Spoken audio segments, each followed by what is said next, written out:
Hello friends, ये हमारा किरण प्रकाशन का 12वां प्रैक्टिस सेट है। इसके पहले हम लोगों ने 11 प्रैक्टिस सेट को डिस्कस कर लिया था। इसमें जो है काफ़ी अच्छे प्रश्न दिए हुए हैं जो कि आने वाले बिहार एसएससी एग्ज़ाम के लिए काफ़ी ज़्यादा इम्पोर्टेंट है। और अगर आप सारा प्रैक्टिस सेट को देख लेते हैं तो इससे एग्ज़ाम में आपको काफ़ी ज़्यादा हेल्प मिलेगी। तो शुरू करते हैं। पिछले वीडियोज़ का लिंक आपको चैनल के प्लेलिस्ट में या फिर वीडियो के डिस्क्रिप्शन में भी मिल जाएगा। शुरू करते हैं। हमारा पहला क्वेश्चन है,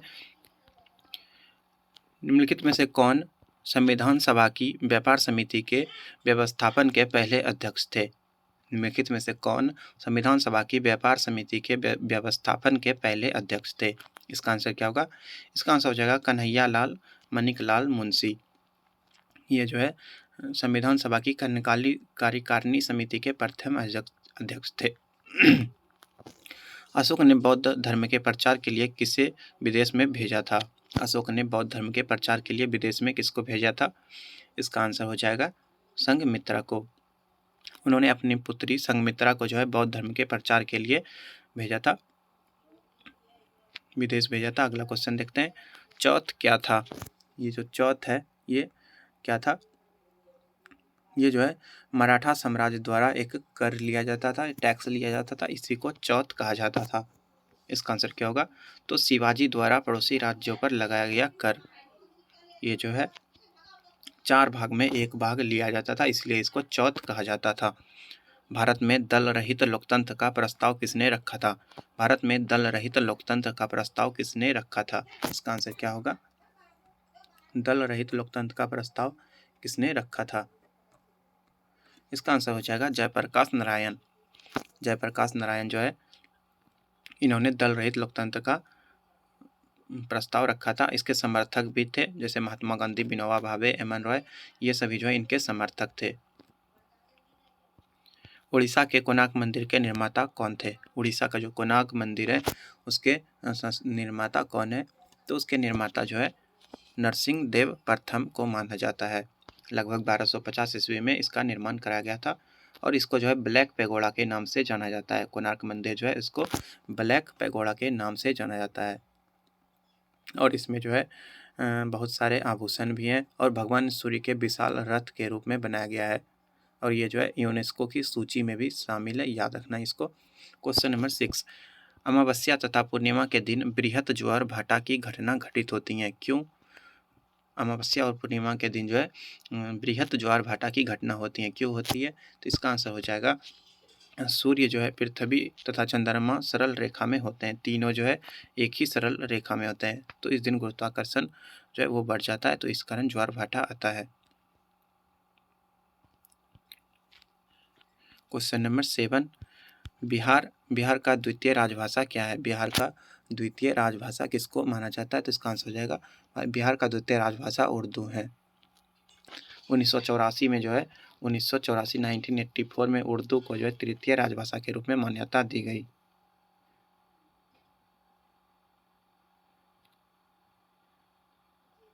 सॉरी, द्वितीय भाषा उर्दू को बनाया गया था, द्वितीय तृतीय नहीं। किस सिख गुरु ने स्वयं को सच्चा बादशाह कहा था? किस सिख गुरु ने स्वयं को सच्चा बादशाह कहा था? किस सिख गुरु ने? तो इसका सही आंसर हो जाएगा गुरु हरगोविंद ने। ये जो है गुरु अर्जुन देव के पुत्र थे, 5वें गुरु अर्जुन देव थे, उनके पुत्र थे ये गुरु हरगोविंद। इन्होंने जो है स्वयं को सच्चा बादशाह कहा था। बेडिया नामक जनजाति बिहार में कहाँ पाई जाती है? बेडिया जनजाति, ये बेडिया एक प्रकार का जनजाति है, ये बिहार का जनजाति है, ये कहाँ पे पाया जाता है? इसका आंसर क्या होगा? इसका आंसर हो जाएगा बिहार के मुंगेर जिले में पाया जाता है। राज्य विधानसभा में सदस्यों की अधिकतम निर्धारित संख्या कितनी है? राज्य की विधानसभा में अधिकतम कितने सदस्य हो सकते हैं? तो 500 सदस्य हो सकते हैं। भारत में अत्यंत दीर्घ दिन को होता है, यानी कि सबसे बड़ा दिन कब होता है? तो इसका आंसर हो जाएगा 21 जून को। 21 जून को जो है उत्तरी गोलार्ध में सूर्य की रोशनी सबसे प्रत्यक्ष होती है, याद रखना है। 1651 में मुगलों द्वारा बंगाल में किस स्थान पर ईस्ट इंडिया कंपनी को व्यापार करने की और फैक्ट्री बनाने की अनुमति दे दी थी? 1651 में दे दिया था, तो इसका आंसर हो जाएगा कसीम बाजार में। कसीम बाजार में इसका सही आंसर हो जाएगा। दीव एक द्वीप है, दीव एक द्वीप है, ये कहाँ पे है? तो ये जो है गुजरात से हटकर है दीव। गुजरात के काठियावाड़ से थोड़ा दूर पे है एक द्वीप है, उसी को जो है दीव द्वीप कहा जाता है। ये जो है खंबात की खाड़ी के नज़दीक में है। निम्नलिखित में से वह कौन सा सागर है जो भूबद्ध है? निम्नलिखित में से कौन सा सागर है जो भूबद्ध है, यानी कि चारों साइड से भूमि से घिरा हुआ है? कौन सा सागर ऐसा है? तो इसका आंसर हो जाएगा अरल सागर। अरल सागर ये जो है भूबद्ध सागर है। और भी बहुत सारे भूमध्य सागर है, जैसे अरब सागर, अरल सागर, मृत सागर, ग्रेट साल्ट लेक, कैस्पियन सागर, ये सभी जो है भूमध्य सागर के उदाहरण है। शिव समुद्रम जलप्रपात किस नदी के मार्ग में पाया गया है? शिव समुद्रम जलप्रपात ये किस नदी के मार्ग में पाया गया है? तो ये जो है कर्नाटक में कावेरी नदी पर स्थित है, और ये जो है कावेरी के मार्ग पर ही पाया गया है, और ये जो है 90 मीटर इसका ऊंचाई है। इससे जो है काफ़ी ज़्यादा विद्युत भी उत्पादन किया जाता है। अगला क्वेश्चन देखते हैं। इनकलाब जिंदाबाद का नारा किसने दिया था? इनकलाब जिंदाबाद का नारा किसने दिया था? तो इसका नारा जो है भगत सिंह ने दिया था।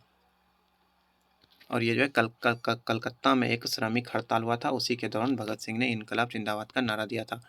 भारत का अमर राष्ट्रगीत वंदे मातरम को किसने लिखा है? वंदे मातरम को किसने लिखा है? इसका आंसर क्या होगा? तो बंकिम चंद्र चटर्जी ने अपने आनंद मठ में एक लिखा था 1882 में वंदे मातरम।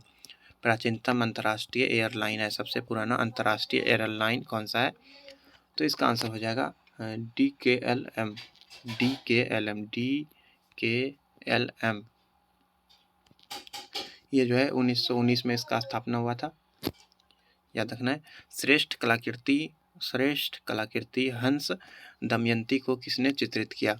श्रेष्ठ कलाकृति हंस दमयंती को किसने चित्रित किया है? इसका आंसर क्या होगा? तो राजा रवि वर्मा। ये जो है एक चित्रकला है जो कि राजा रवि वर्मा के द्वारा रचित है। भारत का पहला कृषि डाटा एक्सचेंज और कृषि डाटा प्रबंधन फ्रेमवर्क कहाँ लॉन्च किया गया? भारत का पहला कृषि डेटा एक्सचेंज और कृषि डेटा प्रबंधन फ्रेमवर्क कहाँ लॉन्च किया गया? इसका आंसर क्या होगा? इसका आंसर हो जाएगा हैदराबाद। किसने रघुपति राघव राजाराम लिखा है? किसने रघुपति राघव राजाराम लिखा है? तो इसका आंसर हो जाएगा विष्णु दिगंबर पलुस्कर। किसने रघुपति राघव राजाराम लिखा है? तो विष्णु दिगंबर पलुस्कर लिखा है। भारत डैश में नया पैसा का परिचय करवाया गया था और 1964 में उसका पुनर्नामकरण किया गया था। भारत में डैश में एक नया पैसा परिचय कराया गया था और 1964 में उसका पुनर्निर्माण कराया गया था। इसका आंसर क्या होगा? तो 1957 में। Question number 23। निम्नलिखित में से कौन सा नृत्य राजस्थान से संबंधित है? कौन सा नृत्य जो है राजस्थान से संबंधित है? राजस्थान से संबंधित नृत्य कौन सा है? तो राजस्थान में ये सुइसिनी नृत्य जो है ये राजस्थान का नृत्य है। ये रौफ जो है ये कहाँ का है? तो ये जम्मू कश्मीर का है। ये झोरा नृत्य ये उत्तराखंड का है, और विधि नृत्य ये आंध्र प्रदेश का है। सुइसिनी राजस्थान का है। भारत का राष्ट्रीय वृक्ष कौन सा है? भारत का राष्ट्रीय वृक्ष किसको बोलते हैं? भारत का राष्ट्रीय वृक्ष जो है बरगद होता है, इसको वट भी बोला जाता है। इसको जो है कल्प वृक्ष भी कहा जाता है, कल्प वृक्ष, याद रखना इसका। निम्नलिखित में से किसने 1506 में नई आगरा बसाकर उसे राजधानी बनाया?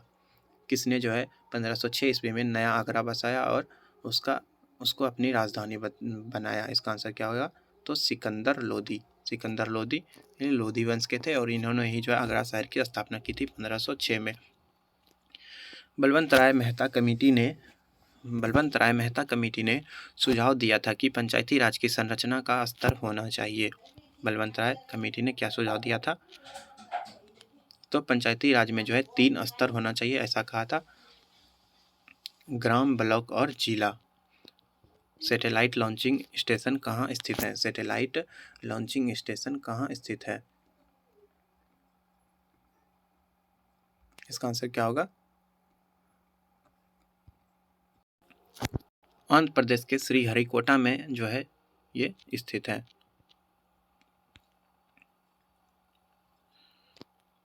कहाँ पे स्थित है? तो आंध्र प्रदेश के श्रीहरिकोटा में सैटेलाइट लॉन्चिंग स्टेशन है, याद रखना है।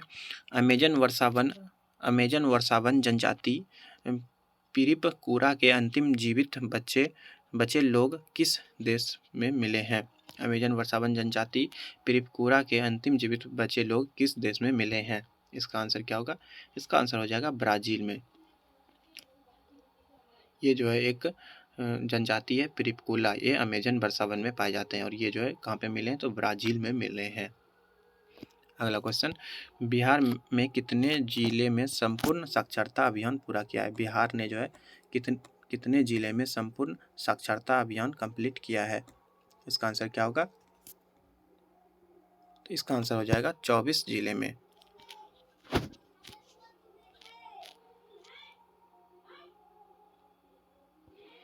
काला रंग का ध्वज क्या दर्शाता है? काला रंग का जो झंडा होता है वो किस चीज़ का प्रतीक है? तो वो जो है विरोध का प्रतीक होता है। भारतीय रिजर्व बैंक ने बैंकों में जमा अनक्लेम्ड डिपॉजिट का पता लगाने के लिए कौन सा पोर्टल लॉन्च किया है? रिजर्व बैंक ने अनक्लेम्ड डिपॉजिट का पता लगाने के लिए कौन सा पोर्टल लॉन्च किया है? इसका आंसर क्या होगा? तो इसका आंसर हो जाएगा उद्गम पोर्टल। ये किसने लॉन्च किया? रिजर्व बैंक ने। रिजर्व बैंक का स्थापना अगर पूछा जाए तो 1 अप्रैल 1935 को हुआ था, याद रखना है। मंदी की परिभाषा क्या है? मंदी की परिभाषा देखते हैं, तो मंदी का परिभाषा क्या हो जाएगा? तो मंदी मर्यादित समय के लिए आर्थिक प्रवृत्ति की गति धीमी हो जाती है, ये भी सही है। उस समय जिसमें बेकारी बढ़ती है और मांग का उत्पादन गिरता है, ये भी सही है। वह समय जिसमें मांग के अभाव से माल का संग्रह बढ़ता है, ये भी सही है, यानी कि उपयुक्त सभी हो जाएगा। इसी को मंदी कहा जाता है। अरुणाचल प्रदेश पर किस हाईकोर्ट का क्षेत्राधिकार है? अरुणाचल प्रदेश पर किस हाईकोर्ट का जो है क्षेत्राधिकार है? इसका आंसर क्या होगा? तो गुवाहाटी। इसमें जो है असम और अरुणाचल प्रदेश दोनों का क्षेत्राधिकार है। 69वें राष्ट्रीय फिल्म अवार्ड में बेस्ट फीचर फिल्म का अवार्ड किससे फिल्म को मिला? 69वें राष्ट्रीय फिल्म पुरस्कार में जो है किसको बेस्ट फिल्म का अवार्ड मिला? बेस्ट फीचर फिल्म का। तो इसका आंसर हो जाएगा रॉकेटरी।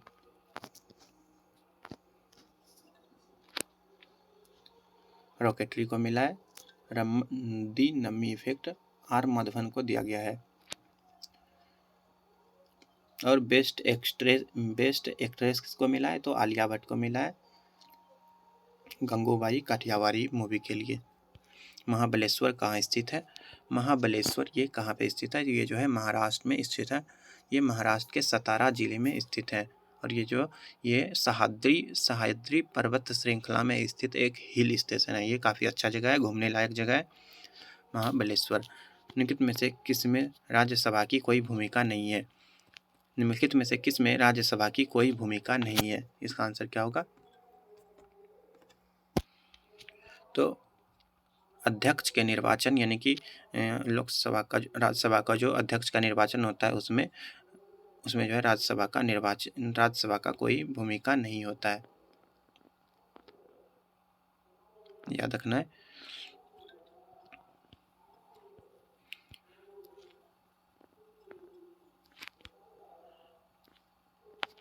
अगला क्वेश्चन देखते हैं, डेमोक्रेसी शब्द किस भाषा से उत्पन्न हुआ है? डेमोक्रेसी शब्द जो है किस भाषा से उत्पन्न हुआ है? इसका आंसर क्या होगा? तो ये जो है ग्रीक भाषा का शब्द है डेमोक्रेसी और इसका अर्थ होता है जनता का शासन। मास्टर कसीम सुलेमानी के नाम पर रखी गई मिसाइल के बारे में गलत कथन चुनना है। मास्टर कसीम सुलेमानी के नाम पे एक मिसाइल का नाम रखा गया, इसके बारे में कौन सा गलत कथन दिया हुआ है, इसको चूज करना है। तो यह जो है सतह से सतह पर मार करने वाला मिसाइल है, ये सही है। यह मिसाइल ईरान और रूस द्वारा संयुक्त रूप से तैयार किया गया है, तो ये जो है गलत है। ये जो है ईरान के द्वारा तैयार किया गया है। यह मिसाइल का रेंज 1400 किलोमीटर है, ये सही है। यह मिसाइल ईरान का, ये सही है, रूस का इसमें योगदान नहीं है। बिहार राज्य का गोपालगंज जिला किस लिए प्रसिद्ध है? बिहार का जो गोपालगंज जिला है ये किस लिए प्रसिद्ध है? ये इम्पोर्टेंट प्रश्न है। गोपालगंज जिला है जो है ये सोरा के उत्पादन के लिए प्रसिद्ध है, सोरा के उत्पादन के लिए प्रसिद्ध है।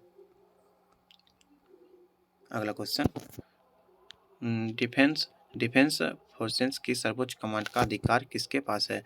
डिफेंस फोर्सेस का सर्वोच्च कमांड का अधिकार किसके पास है? डिफेंस में जो भी फोर्स होते हैं जैसे आर्मी, नेवी, एयरफोर्स, इसका जो है कमांड किसके पास होता है? तो राष्ट्रपति के पास। राष्ट्रीय गीत का प्रथम गान कब हुआ था? राष्ट्रीय गीत को पहली बार कब गाया गया था? तो इसका आंसर हो जाएगा इंडियन नेशनल कांग्रेस की कलकत्ता सभा में 27 दिसंबर 1911 को, कलकत्ता अधिवेशन 1911 में पहली बार राष्ट्रगीत को गाया गया था, जन गण मन को गाया गया था। इसको याद रखना है। प्रत्यक्ष लोकतंत्र सरकार का एक ऐसा तंत्र है जिसमें क्या होता है? तो जिसमें लोग देश के नीति निर्माण कार्य का तथा प्रशासन में सीधे भाग लेते हैं, उसको प्रत्यक्ष लोकतंत्र सरकार कहा जाता है। यानी कि देश के जो है सामान्य लोग होते हैं, इसमें नीति निर्माण में डायरेक्टली पार्टिसिपेट करते हैं। नेशनल इंस्टीट्यूट ऑफ ओशनोग्राफी कहाँ स्थित है? नेशनल इंस्टीट्यूट ऑफ ओशनोग्राफी ये कहाँ पे स्थित है? तो ये जो है ये गोवा में है और पणजी में स्थित है। ये जो है हिंद महासागर की विशेष समुद्री सागर का अध्ययन करने के लिए भारत में स्थापित किया गया था। क्वेश्चन नंबर 44, देश के किस राज्य में सबसे पहले जमींदारी उन्मूलन कानून बना? देश के किस राज्य में सबसे पहले जमींदारी उन्मूलन कानून बना था? इसका आंसर हो जाएगा बिहार। बिहार में सबसे पहले जमींदारी उन्मूलन कानून बना था, इसको याद रखना है। बिहार एसएससी के लिए इंपॉर्टेंट क्वेश्चन है, बिहार से संबंधित जो है काफ़ी प्रश्न आते हैं। बिहार की राष्ट्रीय गीत की रचना किसने की थी? बिहार के राष्ट्रीय गीत जो है उसकी रचना किसने की थी? सॉरी बिहार नहीं, भारत की राष्ट्रीय गीत, मिस्टेक हो गया। भारत का राष्ट्रीय गीत का रचना बंकिम चंद्र चटर्जी के द्वारा किया गया है, जन गण मन, याद रखना है। सॉरी, राष्ट्रीय गीत वंदे मातरम। और जन गण मन किसने लिखा है? तो ये रविन्द्रनाथ टैगोर के द्वारा जन गण मन राष्ट्रीय गान लिखा गया है। क्वेश्चन नंबर 46, लाल बहादुर शास्त्री की पहचान और भी थी जैसे, यानी कि लाल बहादुर शास्त्री को और कैसे पहचाना जाता था? तो इनको जो है शांति का प्रतीक भी कहा जाता था और शांति दूत कहा जाता था। इसरो ने भारत की पहली अंतरिक्ष आधारित वेधशाला आदित्य L1 कब लॉन्च किया? इसरो ने भारत की पहली अंतरिक्ष आधारित वेधशाला आदित्य L1 कब लॉन्च किया? इसका आंसर क्या होगा? तो आदित्य L1 को जो है 2 सितंबर को लॉन्च किया गया। 2 सितंबर 2023 को जो है आंध्र प्रदेश के श्रीहरिकोटा से इसको प्रक्षेपित किया गया था। इसरो ने जो है आदित्य L1 मिशन के लिए ध्रुवीय उपग्रह प्रक्षेपण यानी कि यान C57 का उपयोग किया था। ये याद रखना, ये जो है काफ़ी ज़्यादा इंपॉर्टेंट है, अभी हाल ही का प्रश्न है। बाबर ने अपने अनुभवों का वर्णन किया है। बाबर ने अपने अनुभवों का वर्णन किसमें किया है? इसका आंसर हो जाएगा तुजुक ए बाबरी। तुजुक ए बाबरी में जो इन्होंने अपने अनुभव का वर्णन किया है। बाबर जो कि मुगल का संस्थापक था, मुगल वंश का संस्थापक। बिहार में तेल शोधक कारखाना कहाँ स्थित है? बिहार में तेल शोधक कारखाना कहाँ स्थित है? तो बिहार में तेल शोधक कारखाना जो है बरौनी में स्थित है। कहाँ पे है? बरौनी में स्थित है। नेताजी सुभाष चंद्र बोस इंटरनेशनल एयरपोर्ट कहाँ है? नेताजी सुभाष चंद्र बोस इंटरनेशनल एयरपोर्ट ये कहाँ पे स्थित है? ये जो है कोलकाता में स्थित है, इसको याद रखना है। इसके बाद साइंस के प्रश्न है, किसी तुल्यकालिक उपग्रह की पृथ्वी की सतह से ऊंचाई लगभग कितनी होती है?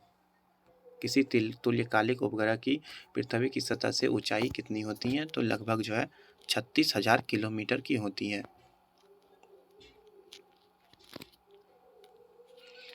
दूरी की इकाई नॉटिकल मील का उपयोग किया जाता है। नॉटिकल माइल का उपयोग कहाँ किया जाता है? तो इसका आंसर हो जाएगा नौ संचालन में। नौ संचालन यानी कि जो नाव वगैरह जो चलता है, जहाज वगैरह, तो उसमें नॉटिकल मील का उपयोग किया जाता है। अगला क्वेश्चन,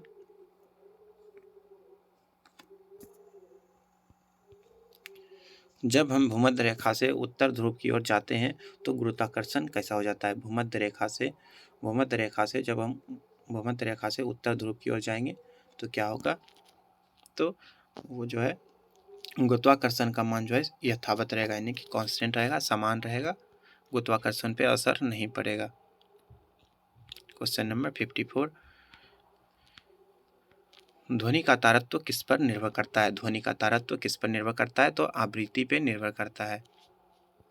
सॉरी, ये 53 नंबर का क्वेश्चन जो था यहाँ पे थोड़ा मिस्टेक है। जब हम उत्तर ध्रुव की ओर जाते हैं तो जी का मान जो है वो बढ़ता है, कांस्टेंट नहीं रहता है। जितना ध्रुव में जो है गुरुत्वाकर्षण सबसे अधिक पाया जाता है, तो यहाँ पे ये बढ़ता है, ये आंसर सही हो जाएगा। यानी कि अगर हम ध्रुव की ओर जाएंगे तो गुरुत्वाकर्षण का मान बढ़ जाएगा, याद रखना है। ध्वनि का तारतम्य किस पर निर्भर करता है? तो इसका आंसर हो जाएगा आवृत्ति पे निर्भर करता है। ध्वनि का तारतम्य जो है उसके आवृत्ति पर निर्भर करता है। मच्छर का जो भिनभिनाहट होता है उसमें जो है उसमें भी काफ़ी ज़्यादा होता है। शेर का दहाड़, इस सभी में जो है काफ़ी ज़्यादा तारतम्य होता है। और स्त्रियों पुरुष और स्त्री में अगर देखा जाए तो पुरुष के ध्वनि का तारतम्य जो है वो स्त्री की अपेक्षा कम होता है, यानी कि पुरुष का जो है तारतम्य कम होता है। शेर की दहाड़ का तारतम्य कम होता है। प्रत्यक्ष संपर्क किए बिना दूर से किसी वस्तु के बारे में सूचना एकत्र करने की तकनीक को क्या कहा जाता है? प्रत्यक्ष संपर्क किए बिना दूर से किसी वस्तु के बारे में सूचना एकत्र करने की तकनीक को क्या कहा जाता है? इसका आंसर हो जाएगा सुदूर संवेदन या फिर सेंसिंग इसको कहा जाता है। यानी कि बिना उसमें संपर्क बनाए जो है उसके बारे में सूचना ग्रहण करता है, तो उसको सुदूर संवेदन कहा जाता है। ईएनटी डॉक्टरों द्वारा प्रयोग किया जाने वाला हेड मिरर किस प्रकार का होता है? ईएनटी डॉक्टर के द्वारा प्रयोग किया जाने वाला हेड मिरर किस प्रकार का होता है? इसका आंसर हो जाएगा अवतल दर्पण। प्रकाश वोल्टीय सेल के प्रयोग से सौर ऊर्जा का रूपांतरण करने में निम्नलिखित में से किसका उत्पादन होता है? प्रकाश वोल्टीय सेल के प्रयोग से सौर ऊर्जा का रूपांतरण करने से निम्नलिखित में से किसका उत्पादन होता है? इसका आंसर हो जाएगा विद्युत ऊर्जा का उत्पादन होता है। सोलर ऊर्जा में जो प्रयोग करते हैं तो प्रकाश वोल्टीय सेल का प्रयोग करते हैं। प्रकाश संश्लेषण क्लोरोफिल तथा डैश की उपस्थिति में होता है। प्रकाश संश्लेषण क्लोरोफिल और किसकी उपस्थिति में होता है? तो प्रकाश संश्लेषण क्लोरोफिल और सूर्य प्रकाश के उपस्थिति में होता है। लोहा इससे निकाला जाता है। लोहा को किससे निकाला जाता है? तो लोहा को जो है बॉक्साइट से निकाला जाता है। ये बॉक्साइट जो है लोहा का एक प्रमुख अयस्क है। Fe2O3 इसका सूत्र होता है। पौधे के किस भाग से दालचीनी प्राप्त किया जाता है? पौधे के किस भाग से दालचीनी प्राप्त किया जाता है? तो ये जो है पौधे के छाल से प्राप्त किया जाता है और इसका टेस्ट जो है हल्का मीठा टाइप होता है। दालचीनी ये आप लोग देखे होंगे, दालचीनी होता है, ये पौधे के छाल से बना होता है। निम्नलिखित में से खाद्य पदार्थों का कौन सा समूह पेड़ों के जड़ से प्राप्त होता है? निम्नलिखित में से खाद्य पदार्थ का कौन सा समूह है जो कि पेड़ के जड़ से प्राप्त किया जाता है? पेड़ के जड़ से क्या प्राप्त किया जाता है? तो इसका आंसर हो जाएगा मूली, सलजम, गाजर, ये सभी जो है एक जड़ का रूपांतरित रूप है। क्वेश्चन नंबर 62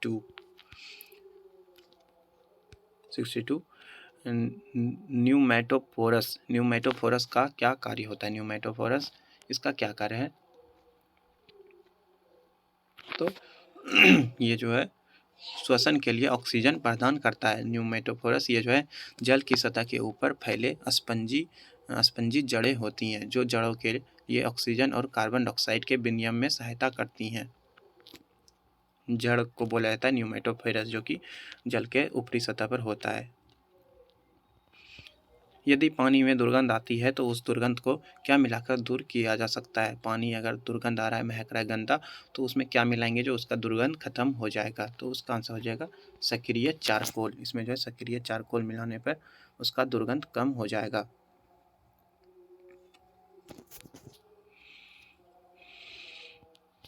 चूना पानी में कार्बन डाइऑक्साइड के गुजरने पर दुग्धता किसके बनने से दिखाई देता है? चूना पानी में कार्बन डाइऑक्साइड को अगर गुजारेंगे तो दुग्धता किसके कारण दिखाई देता है? वो विलयन जो है दूधिया हो जाता है। तो ये जो है कैल्शियम कार्बोनेट के निर्माण के कारण हो जाता है, जो कि पानी में वो विलय होता है। कैल्शियम कार्बोनेट ये पानी में घुलनशील नहीं होता है, इसलिए वो उजला दिखाई देता है। दांत और हड्डियों में किससे मजबूती और दृढ़ता प्राप्त करते हैं? दांत की हड्डियों में किससे मजबूती प्राप्त करते हैं? दांत और हड्डी में क्या पाया जाता है? तो दांत और हड्डी में जो है कैल्शियम होता है, इसी से इसमें मजबूती मिलता है। एड्स के विषाणु किसे नष्ट कर देते हैं? एड्स के विषाणु जो है HIV एड्स जो होता है, इसके विषाणु किसको नष्ट कर देते हैं? तो लिम्फोसाइट को नष्ट कर देते हैं। लिम्फोसाइट जो है ये रक्त में उपस्थित प्रतिरोधी पदार्थ होता है और इसी को जो है ये नष्ट कर देता है। पोलियो का नैमित्तिक जीव क्या है? पोलियो का नैमित्तिक जीव क्या है? इसका आंसर हो जाएगा विषाणु। पोलियो जो है ये विषाणु के कारण होता है, याद रखना है। हमारे चैनल पे विषाणु के लिए एक ट्रिक वाला शॉर्ट्स भी है, उसको देख लें तो आपको जो है बीमारियों का ट्रिक याद हो जाएगा और आप सारे यानी कि कौन जो है वायरस के कारण होता है, कौन बैक्टीरिया के कारण होता है, ये याद हो जाएगा। ट्रिक जाके देख लें, शॉर्ट्स में पढ़ा हुआ है। सूची 1 के कीट रोग वाहकों की सूची 2 में दिए गए संचारित रोगों से सही जोड़ा मिलाइए। यहाँ पे सूची 1 से सूची 2 को मिलाना है।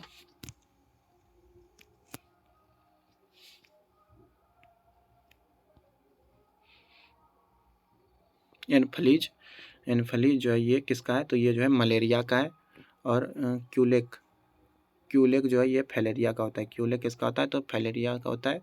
रेत मक्खी किसका होता है? तो ये जो है रेत मक्खी के कारण काला जार होता है। और सीसी मक्खी ये नींद की बीमारी होता है। ये सभी देख लेना, याद कर लेना है। इसका जो है ये चौथा ऑप्शन सही हो जाएगा। निम्नलिखित में से किसे व्यावसायिक नाइट्रिक अम्ल को रंगीन करने के लिए उसमें मिलाया जाता है? किसको जो है किसे व्यापारिक नाइट्रिक अम्ल को रंगीन करने के लिए उसमें मिलाया जाता है? इसका आंसर हो जाएगा नाइट्रोजन डाइऑक्साइड को। नाइट्रोजन डाइऑक्साइड को जो है व्यावसायिक नाइट्रिक अम्ल को रंगीन करने के लिए उसमें मिलाया जाता है। क्वेश्चन नंबर 70, आनुवांशिकता शब्द किसने गढ़ा था? यानी कि आनुवांशिकता जेनेटिक शब्द किसने दिया था? इसका आंसर हो जाएगा वेटसन। और ये जोहानसन जो है इन्होंने जीन शब्द दिया था, आनुवांशिकता शब्द वेटसन ने दिया था, याद रखना है। अवतल दर्पण द्वारा पर्दे पर बनने वाला प्रतिबिंब को क्या कहते हैं? अवतल दर्पण के द्वारा पर्दे पर बनने वाले प्रतिबिंब को क्या कहते हैं? अवतल दर्पण के द्वारा पर्दे पर जो प्रतिबिंब बनता है तो उसको वास्तविक प्रतिबिंब कहते हैं। अवतल दर्पण जो है हमेशा वास्तविक छवि बनाता है और ये छवि कभी तभी देखा जा सकता है जब अगर स्क्रीन पे इसको लगाया जाए। सफ़ेद रोशनी में साबुन के बुलबुले किस कारण से रंगीन दिखते हैं? साबुन का बुलबुला रंगीन क्यों दिखता है? तो व्यक्तीकरण के कारण जो है ये साबुन का बुलबुला जो है अगर उस पर वाइट लाइट मारेंगे तो वो रंगीन दिखेगा। एक आम फ्लोरोसेंट ट्यूब में डैश है। एक आम फ्लोरोसेंट ट्यूब जो होता है तो उसमें क्या रहता है? उसमें जो है पारा का वाष्प होता है। पारा का वाष्प होता है यानी कि पारद वाष्प होता है। पारा को पारद भी कहा जाता है। भारत के किस राज्य में देश का पहला परमाणु विस्फोट किया गया था? भारत के किस राज्य में देश का पहला परमाणु विस्फोट किया गया था? इसका आंसर क्या होगा? इसका आंसर हो जाएगा राजस्थान। राजस्थान के पोखरण नामक स्थान पर जो है पहली बार 1974 में परमाणु विस्फोट किया गया था और टेस्टिंग किया गया था। सनलैब जावा कार में आपकी कार का नेटवर्क बाहरी दुनिया से जोड़े रखने के लिए किस प्रौद्योगिकी का प्रयोग किया जाता है? सनलैब कार में जो है किसका प्रयोग किया जाता है? तो इसका आंसर हो जाएगा अंतःस्थापित